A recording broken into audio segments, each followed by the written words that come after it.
Hello, Daniel. Good to be back here with you today. Yeah, great to be here, Jeff. Very excited for our interview today. Great. And today marks an interesting point in our journey. It's the 10th episode, perhaps unknown to some of our audience. We only set out to do 10 episodes and see how things went from there and decide whether we would continue. And I think overwhelmingly, the feedback's been positive. We're starting to build an audience in this particular niche, and each episode is growing bigger than the last. So that's an encouraging sign. But I think now's a good point to reflect a little bit on the journey we've come on along the way and see what, the best way to take the podcast forward is. Yeah, absolutely. It's been a great journey for the first 10 episodes. We've been able to interview some incredible guests, get some really deep knowledge of the industry. And I've been surprised along the way just how willing some of these big industry players are to share their insights and share their time with us and our audience, which has been great. I mean, just the last 6 months has shown the need for a show like ours. The speed of movement of the industry is really something to behold, from the increase in the number of vehicles that are available here in Australia. Anyone who's thinking about or maybe purchased an EV recently will know the number of options you have has absolutely just jumped in the last 6 months. When we look at the news, particularly over in China, we've seen some incredible advancements in things like battery chemistries, charging speeds over 1,000 kilowatts, which is just mind-blowing for those of us in Australia, but it tells us what's on the horizon too. Yeah, and I think the ever-present theme in our pod across all the guests is vehicle to grid, and that's made huge advancements as well. So I think going forward, now is a great opportunity to capture some feedback from our audience and really think through what is the best way for us to take this podcast forward. Some of the ideas we've discussed is whether we do some episodes where we cover some of the topical things that are happening in the industry. There's so much to talk about, and I think we've got a good opportunity to wrap that up and kind of get to the core issues of what's changing in the industry. We also considered broadening beyond the horizon of EV charging into electric vehicles more generally, and talking about some of the electric vehicles that are coming out of the market, what we think their strategies are in the Australian market. But really, it'd be great to hear from our audience in terms of what they would like to hear from us. Absolutely. We'd love some feedback from those of you who've been listening to the podcast and part of our journey. If there are particular guests you'd love to hear interviewed, let us know who they are. If there's a format that you think could work really well, let us know. And the best way to do that is by leaving a review on your podcast app, or you can get in touch with us by email on LinkedIn. But it's really valuable for us to get more people listening to the show. So please share an episode with someone, leave a review, and you'll help us shape the next season of the podcast. And a big thanks to those that have reached out already. Okay, so who have we got today, Dan? Well, great guest to wrap up our first season. We've got Andrew Forster, the CEO of EVX. Some of you, our listeners, might know EVX because you would have seen their chargers on the curbside. They're working with local councils around all corners of Australia, putting in curbside infrastructure to help those people who might not have off-street parking and access to chargers in their basement or in their freestanding garage. Andrew's got a pretty interesting background across all different industries, although he's had a long history in automotive, and we're really excited to hear his story today. So here we go. Welcome, Andrew. Okay, well, Andrew Forster, welcome to the podcast. Thanks so much for having me. No worries. Well, I think it makes sense to start with a little bit of your background. Can you tell us a bit about before you joined EVX? Yeah, sure. I've got a pretty wild and varied background, and it sort of goes from insurance to the car industry to liquor and advertising and a whole bunch of different places, but predominantly in the car game. Okay. My first gig out of school was actually washing service cars at a Mercedes dealership in Monavale. And I got that job because I just desperately wanted to work there and be amongst all of the cars. So just wandered in off the street and demanded a job in sales. And they said, no, you can wash cars. So I did for a period of time. And then the rest is history. There was a short stint in the insurance industry, health and fitness. I had a business doing bars at music festivals and weddings, and more recently exited a business out of the automotive industry that was supplying wholesale to car dealers, and stumbled upon EVX and started chatting with the founders about what they were doing. And I suppose I've always looked at businesses through the lens of how do we commercialize and scale these things. And that's what really piqued my interest and wanting to get involved in EVs and renewables and all that sort of stuff. took it from there, and here we are now. Yeah, great. And so when did, you've got sounds like a solid background in the automotive space. When did you start to see electric vehicles enter the landscape? In Australia, we're sort of late adopters here, but is that something that you saw in the previous role? Yeah, 100%. So we did a lot of work with the OEMs, Mercedes-Benz in particular, and I started to see, I think the first one that they brought out was the EQC, and it was really, really interesting to me at that point in time. And I thought, geez, these things are the future. And, it just really piqued my interest in terms of how could I apply the relationships and the skills that I have sort of gathered in the automotive industry and apply that in a way that sort of sees infrastructure and renewable sort of build out and supporting mechanisms for EVs into the future. So when would that have been? When did Mercedes bring out the EVX?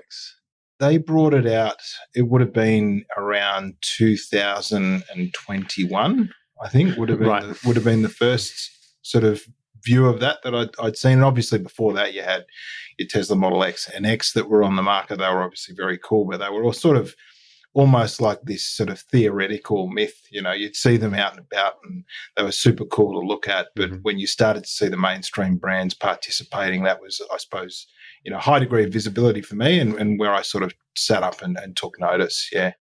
Yeah. And I think now there's pretty much not many mainstream brands that don't have the future that's pretty much all EVs or at least hybrids in the near term.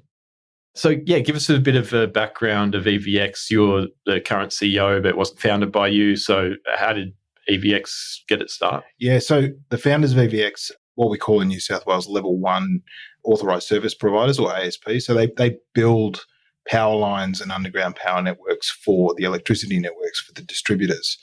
And the origin story essentially is that these guys were working on the network and had parked at the time alongside one of the very few curbside chargers in Bondi at the time. And someone came up and said, hey, can you move your trucks because I need to get access to this charger. I can't charge at home. And long story short, that sort of twigged with them, having worked on the poles and wires for so long. Surely there's a solution here that, can utilize existing infrastructure, knowing the networks the way that they knew them, that could provide for a solution. Because, conveniently, all of these poles are located exactly where you would want an EV charging station, right between the road and the footpath. Yeah. So ultimately, there's got to be a way to design something and build something that will be fit for purpose for those people. And looking internationally, and I sort of came in on the tail end of this process at what was available. Surely there's something that's been deployed in the US or Southeast Asia that could provide for this, and there just hadn't been anything developed. And still to this day, it's very thin on the ground. So that's what led into the industrial design and the manufacturing locally of the products to do exactly that. Yeah, it's an interesting origin story, if you will, because Australia, for a lot of EV manufacturers, for a lot of EV charging companies, makes so much sense because so many people have access to off-street parking. And that's, of course, the biggest focus for the industry in the early days, because that's where there's low-hanging fruit. It's where early adopters are going to be. It's where more affluent people are likely to be in freestanding homes. And so the energy industry has a bit of a habit of leaving the harder to reach parts of the market until later. They're the later problems to solve. And this is that time, I guess, for curbside to really fill a gap and bring more people into the transition. 100%. And, when we first put our very first charging station out there, it was December of 2022. So we're going back a few years now. And it was, of all places, in Newcastle at Merriweather Beach car park. And it was essentially the friendliest sort of council that we could deal with. It was a site that the distributor had identified at the time as one that we could sort of trial this technology on. And since then, and it took a little while, there was sort of a period of 6 months or so where we attempted to deploy a lot more. We got one more up in Glebe. That was our next one, maybe 4 months later. And then there's just been this cascading effect since then of charges going up in the tens every single week to support the demand that we're seeing right across the population centres of the city and in the regions as well. Yeah, well, I can attest to that. I actually happen to live in Bondi, across the road from one of the very oldest curbside chargers to go in, which for anyone who still sees it in that area is it's huge, 2 huge boxes mounted on the pole. And in the couple of years that I've lived in that apartment, I've seen the parking bay outside that charger go from being occupied once a week, maybe once every 5 days, to pretty much every day, all day, there's now an EV parked in that one. And now it's one of 30 or so in the neighbourhood. Yep. Yeah, indeed. There was one that I planned to use when I arrived here. It's not far from here on Yurong Street, and I pulled up and both spots were taken. So I had to find elsewhere. So, it's a good problem to have from our perspective. It shows that there's broad community acceptance. EV drivers are really enjoying the infrastructure and they're using it. Utilisation rates are far eclipsing what we would have anticipated we would have seen at this stage in the game. So we're right in the thick of the demand sort of curve, if you like. So, moving forward with the deployment that we have planned, we have, huge degrees of confidence in the locations that we've picked based on the data that we're seeing at this stage. Interesting.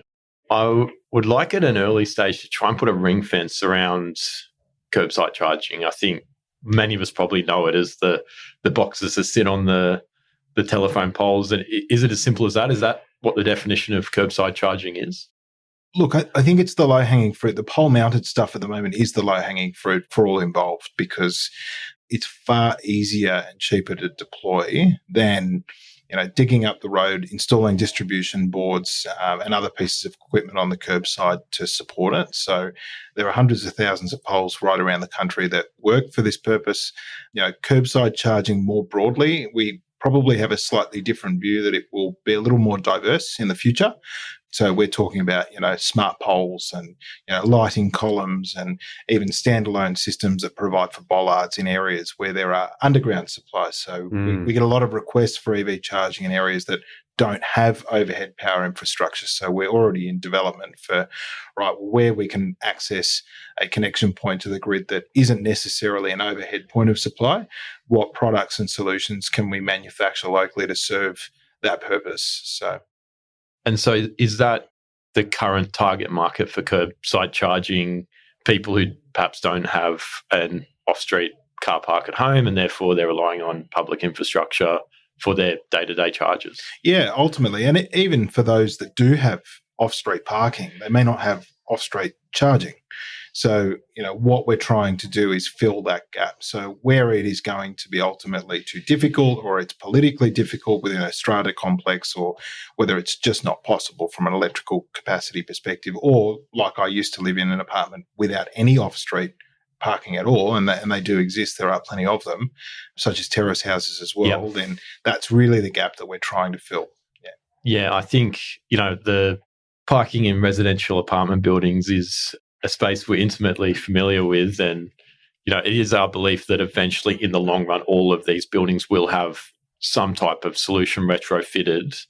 But there's a huge chasm between what they have today and the 5 or 10 years for some of these buildings that it might take to have a all of building solution. So it seems there is a pretty important role for things like curbside charging in local neighbourhoods. Yeah, curbside really fills the gap for those apartment buildings that we spend a lot of our time talking to, because often they start investigating EV charging for their basement car park when there's 1 or 2 EV owners in the building. And as for all the will and even all the funding in the world, they might not see the reason to spend money, whether it's 20 grand or 120 grand or more, until there's 5 or 10 or 15 EV drivers. And that might be quite a few years away.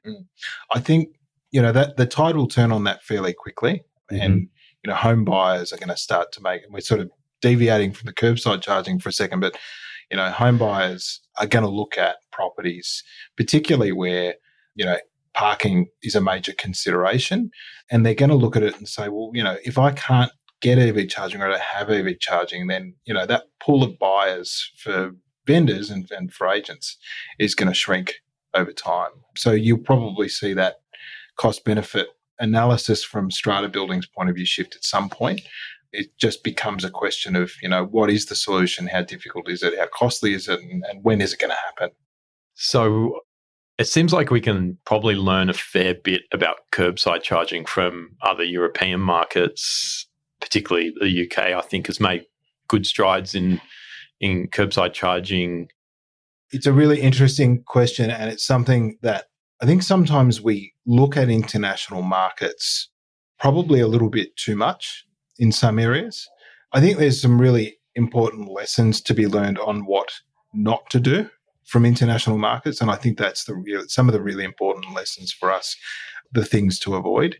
I think our market's quite unique in a lot of ways. And I think, learning on the ground as we go here without taking too much notice of what's going on overseas, but taking out the parts that are going to be really important. The parts that do translate, I guess, are going to be really, really important. But I think, our end user is a different person to perhaps what the end user is in Europe and the UK. Our local governments are very different here than they are in Europe and the UK. We are actually, from a curbside point of view, further ahead than they are in places like the US, I've discovered after recently getting back. So I think we need to forge our own path, and we really need to listen to local stakeholders when we're deploying this infrastructure and developing these products. In terms of things or, lessons in terms of what not to do, is there any examples that come to mind? Yeah, I think overinvestment. And one of the things that is often touted is trying to achieve this outcome, which is what some refer to as functional ubiquity, right? So people talking about just get heaps and heaps and heaps of infrastructure out, and don't worry about where and how much it costs, and the consumer will come, and the business model will work. Build it and they will come. Yeah, huge mistake, huge mistake. And I think one of the things that us as a EV charging infrastructure player now do, and is probably rife through our industry, both internationally and here locally, is we don't market ourselves particularly well to customers, and there probably has been a slight build it and they will come mentality. There hasn't been enough real on-the-ground data informing placement around the infrastructure, and I think we need a considered approach. We need a local approach to it, and that would be my observation locally, is that we need to have a really good think about how we do this, involve the local government, local players, and survey local users to ensure that we get it right, and we're not got stranded assets out there. Yeah, I think that's something that some very particular councils, some that were early to move, some that are in a city in different states, have done reasonably well, and many others have sort of looked over the shoulders of those who've done it well and just tried to mimic it, but without some of that planning and forethought. So look, EVX have been very successful in securing some grant funding, ARENA, other programs, particularly the ARENA one seemed to have driven that initial uptake and rollout of the EVX chargers. Can you tell us a little bit about that initial program and what you've learned and been able to take forward into the business from there? Yeah, I think the one thing I would say about these grant programs is that the most valuable element of them, while the funding is obviously excellent for businesses like us that are growing and starting up and trying to scale, it's the social license that they provide. One of the things that we noticed, and it was almost immediate and it was so stark, we were deploying these pole-mounted EV chargers well before the New South Wales government put their curbside charging program together, but it was slow, and it was really viewed as a trial or a case study.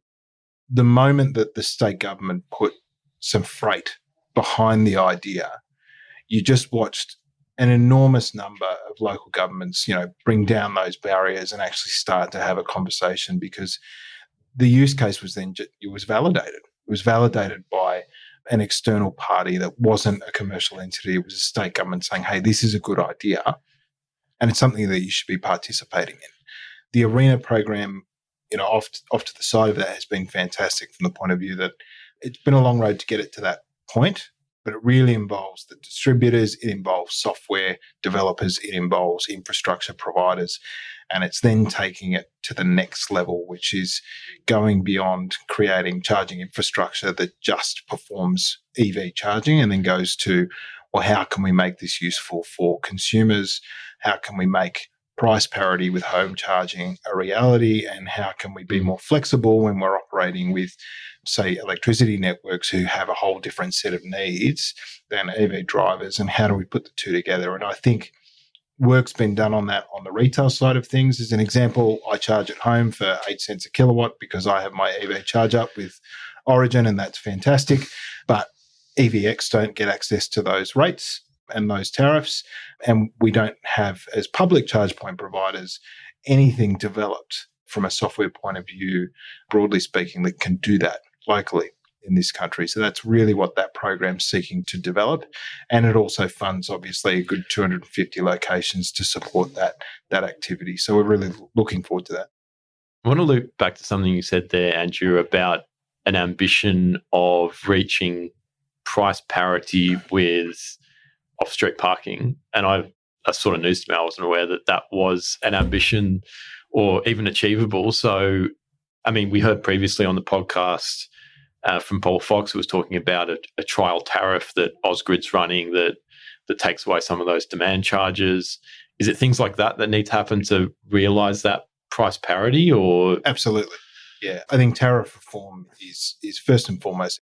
It needs to happen. And for those that don't fully understand how electricity tariffs are structured, and I still don't fully understand, ultimately the tariffs that we're on, with the exception of this Ausgrid trial tariff that we're also on, are structured for businesses and factories and all that sort of stuff. And, in a lot of cases, small shops.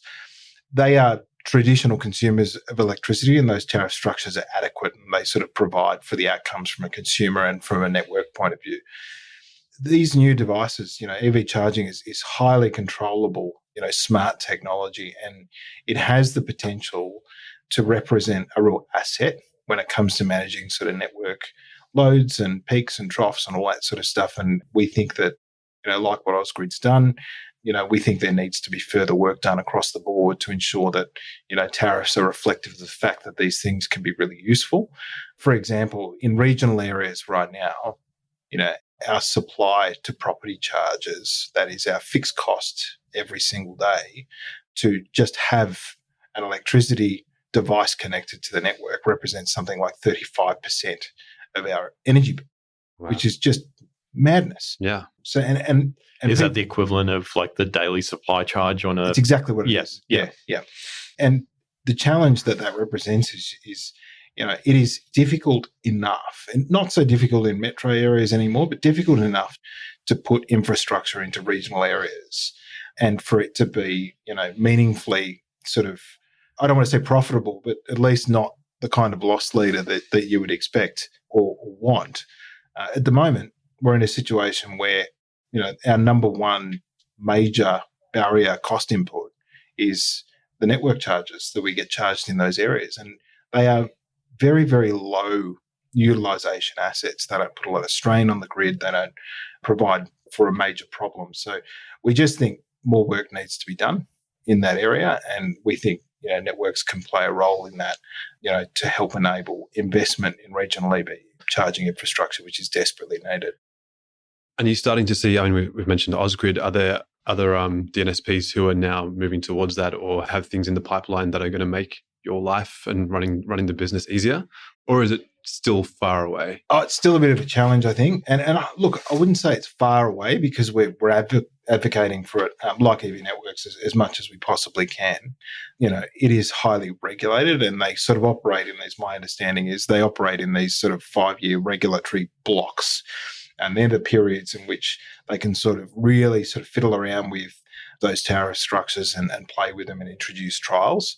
We understand that in Victoria, that period's coming up in about 12 months. And we're advocating for, in Victoria in particular, for the networks in those areas to come up with smarter ways of doing this and deal with and work with the industry to actually trial them and see how they impact things.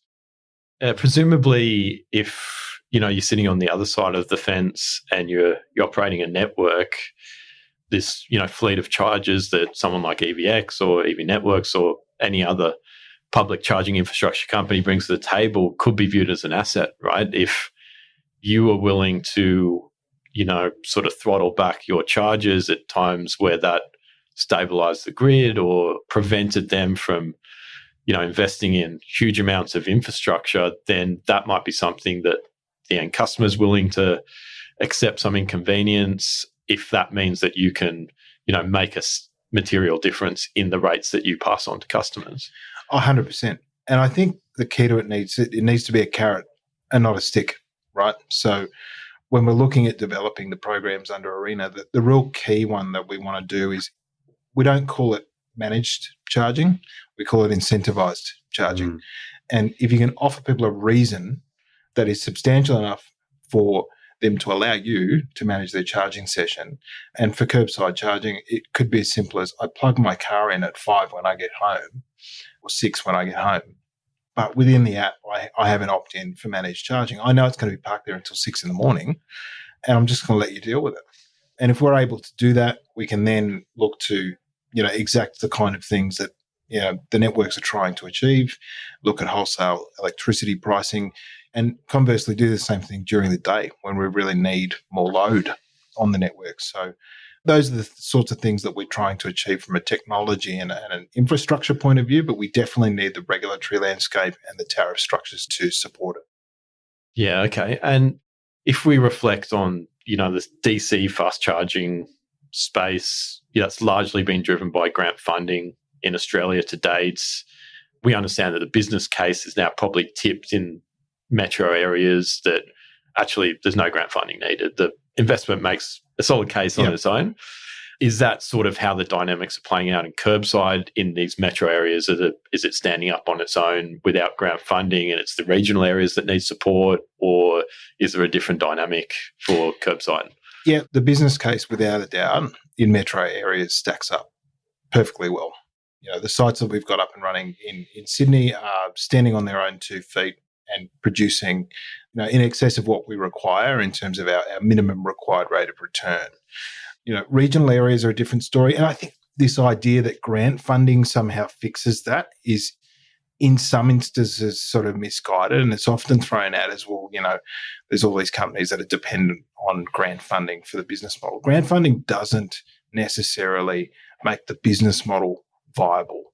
Grant funding helps with upfront capital expenditure, but it long-term doesn't make a difference. What's really required is looking at the various input costs and making sure that they're appropriate for that. I want to talk about the hardware for a moment. I think for anyone who lives in an area, in Sydney, inner cities, and have seen an EVX charger, they'll recognize it, of course, from the green glowing EVX on the side, but maybe also recognize them because they're at least a similar shape to the poles that they're mounted on. Long and thin, they're not these big bulky boxes like we saw from the first curbside chargers. But I was very excited recently at our Smart Energy conference. I saw someone from your team speaking about the newest design, which was tiny and sleek and just a fraction of the size of anything that we've seen rolled out so far. Can you tell us a bit about that? How long until we get to see those on our streets? Yeah, so we're working on redesign. And again, it's more around, and this is what we see when we start talking about regulatory support for innovation.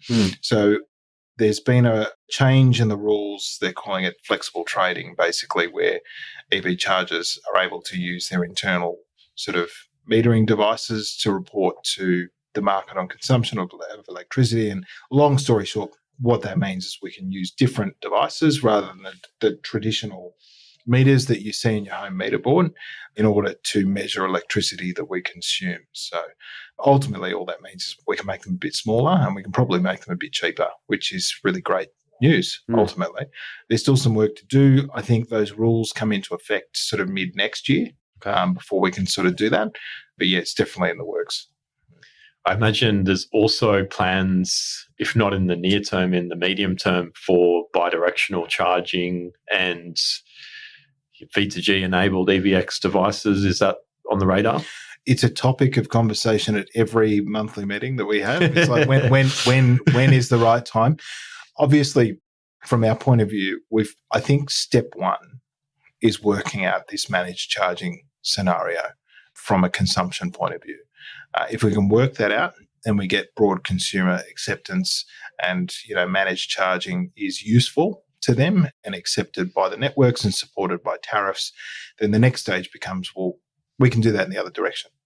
And that's when it becomes really, really interesting. I think, there's a little way to go from a technology point of view when it comes to AC charging and bidirectional and how we integrate that. I think ultimately, that will proliferate far more widely in a domestic setting, so in people's homes, before it does in public.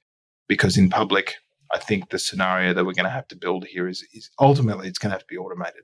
I plug my car in, I set some parameters around what I'm happy to do, and commercially it stacks up and makes sense, and then the system manages the rest. And I think if we can make it that simple, it's definitely something we should be looking at and doing. It's probably a case where your principle of not building it too soon or not investing and hoping that the market comes along should probably be reflected in that as well. Because I think you're right. Like, it still remains to be seen how interested the general public is going to be about selling energy back to the grid when they're trying to charge their car, because there is potentially a huge inconvenience factor then, particularly if their car's on the street and maybe they want to just charge it up and get on the road again in a couple of hours. So yeah, there's a lot to be answered yet in terms of the customer behavior.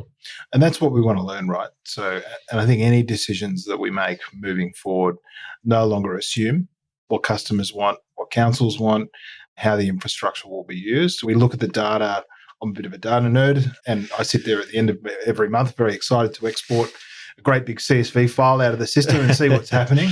And I think all the decisions that we make really moving forward need to be based on the data that we're seeing. We've moved beyond the pilot phase and we're now into scale up. And we've got really good data already that we can consult before we sort of make those kinds of decisions. So, and I think the rest of the industry is going that way as well. So we're just going to launch into some rapid fire questions. Yeah. So just give us what comes to mind. What's your favorite EV myth to bust? My favorite EV myth to bust is the battery replacement sort of myth. It's one that gets thrown around when I speak to, the dads at school and my mates, and they talk about, why aren't you worried about, in 12 months' time when the battery goes? And I'm like, mate, I've had the thing for 4 years and I drove it to Bathurst last week and there's just no noticeable difference. I think what we do need to do as an industry, though, is we tend to address these kinds of issues in a condescending way with people who ask them. And I think it's important that we probably give them a little bit of oxygen to voice their concerns and take the time to address them. No, that's fair. What's one piece of advice to new councils wary of allowing pole chargers? I just say, call those who have.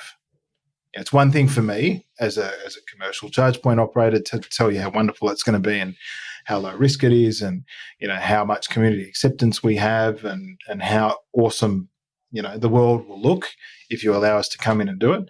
But just talk to other councils who've done it en masse, because they're seeing the benefits of it. There's been a flurry of EVs launched in the last few months even. Anything that's caught your eye? I can't afford any of the ones that I really, really like. The electric G-Wagon from Mercedes, the F-150 Lightning. I'm a truck fan for many, many years. Had trucks, did outback touring and camping and all that sort of stuff. I now drive a Tesla, so that's off the table. But eventually, when I see a big electric 4x4 come in, that'll be that. I actually was one of the few people who had a deposit on a Cybertruck when they were taking deposits. So yeah. You might be in the near future with the next BYD Shark to be battery electric, we think. Yeah, I love the look of that. I really, and you know what? Surprisingly, where I live in Sydney on the northern beaches, there's a pretty decent saturation of dual cab utes, and I'm seeing more and more BYD Sharks every single day. So yeah, very exciting. It's an awesome car. I've got the BYD Atto 3, and I'd love to trade that in for a BYD Shark, but I might have to trade in my son as well at the same time. Is everything on the table when it comes to curbside charging, or do you have to work with the councils to get permission to certain areas, or how do you what's the process to find a suitable site? So we generally do the first pass at a feasibility, and we sort of put it through the lens of, right, well, what are the key, we've got a list of 5 or 6 parking adjacent use cases, and we go, well, if we can tick 2 to 3 of these 5 to 6 within one location, we know that people will use it. And if people will use it and people are parked there, you're going to get less people complaining about it because people are actually seeing the parking spaces being used. We then take those to council. They generally do a community consultation on them, which takes a few weeks. And then from there, it goes to the various committees and approvals, which can be done in a matter of weeks. It's not necessarily a long, drawn-out process, but from go to woe through that whole process, it might take us a few months to get a site ticked off and okayed, and the council agreed to sort of restrict the parking adjacent to the charger. And there must be a consideration from the council, particularly in places like Bondi, we mentioned at the start, where there's such limited off-street parking, because you're taking that away to allocate to a subset of the community. I mean, in my mind, if I was looking for a park in Bondi, I might be tempted just to to use the charger if I didn't need to, just to actually get a parking spot. How much are councils supportive of that, even in those areas like Bondi where there's not much to go around? Yeah, well, the tide has started to turn, and it's gone very quickly from don't take our parking to where's all the EV charging, because residents who utilize that on-street parking and that there is high demand for, steadily transitioning to EVs or have an appetite to transition to EVs. But what they realize is that in their efforts to do that, they're going to need that infrastructure. So I think community acceptance more broadly is getting better. Before we start to wrap up, is there anything you particularly wanted to cover in the podcast or get out there? Look, there's a really pertinent topic out in the media at the moment. There was a story in the AFR just yesterday, actually on the subject, and that is directly related to curbside charging. And there's proposals around at the moment, from various distributors around the country to sort of look at changing ring fencing regulation to accommodate them in owning that infrastructure. We're very public on our position on it for various reasons, but I think broadly speaking, what needs to be understood is that, ring fencing rules exist to protect consumers from regulated monopolies that typically, their drivers are different. Their drivers are not for innovation and competition and lower cost. There are natural monopolies, and poles and wires is one of them. And it would not make any sense at all to have 2 sets, 3 sets of wires running down the street. But ultimately, our view at the moment is that in order to drive the best possible consumer outcomes in terms of cost, innovation, deployment of proper infrastructure, it's important to leave the market and give it space, the ability to deploy this infrastructure at the correct rate, as we said before, in a considered way, and to deploy technology that's constantly changing. What we want to do is make sure we don't over-deploy redundant technology and make sure that we do it at the right levels. Right. So you're saying that the distributors or the companies that own the poles and wires would like to extend their monopoly to say, we want to own the pole charging curbside space as well? Yeah, that's correct.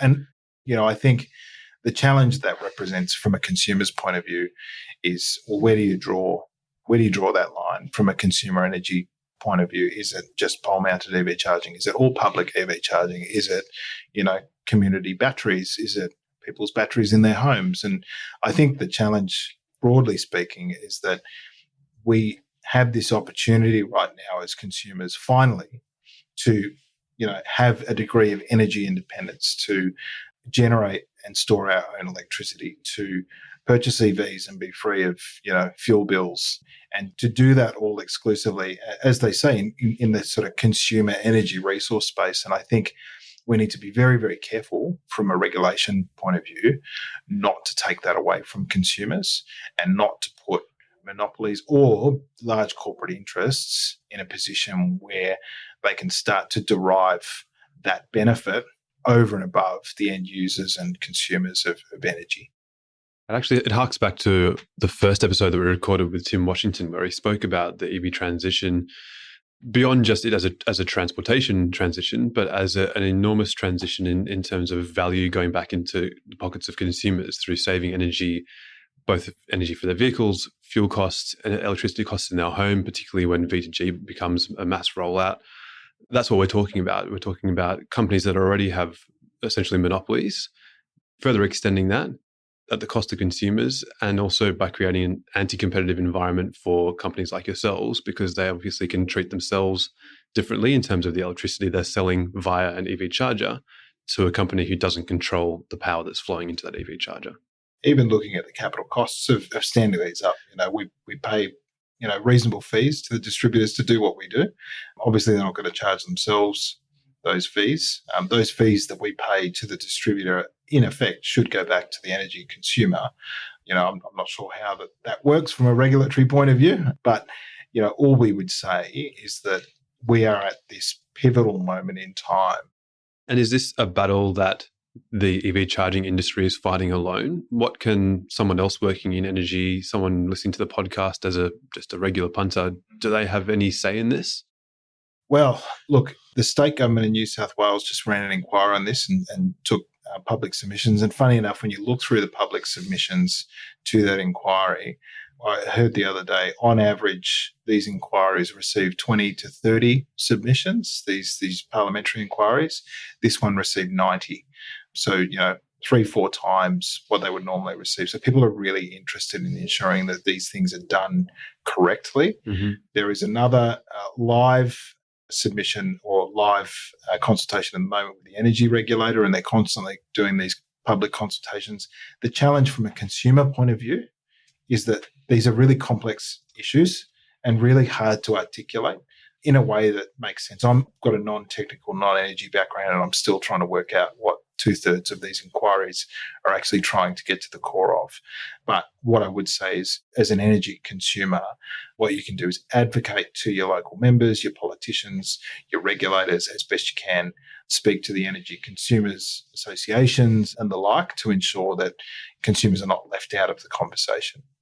So looking forward a little bit, is there anything you can share that you're excited about in terms of curbside charging, or where EVX might be able to go beyond curbside charging in, sort of more distant future?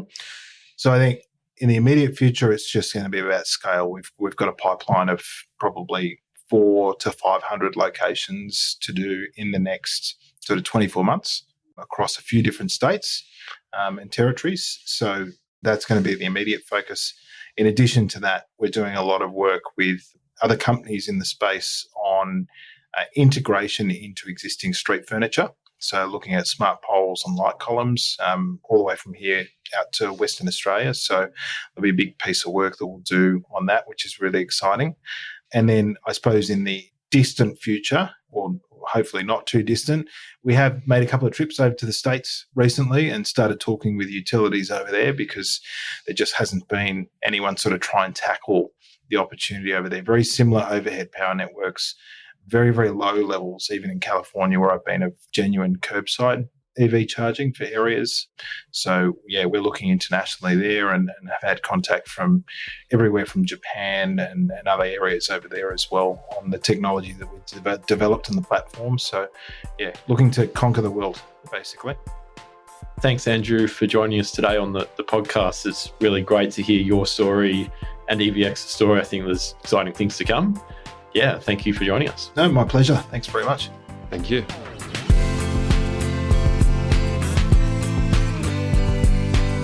So that's it, and thanks for listening to this episode of the EV Charging Podcast. Brought to you, as always, by Solar Choice, Australia's only instant quote comparison service for solar, EV chargers, heat pumps, batteries, and air conditioning systems.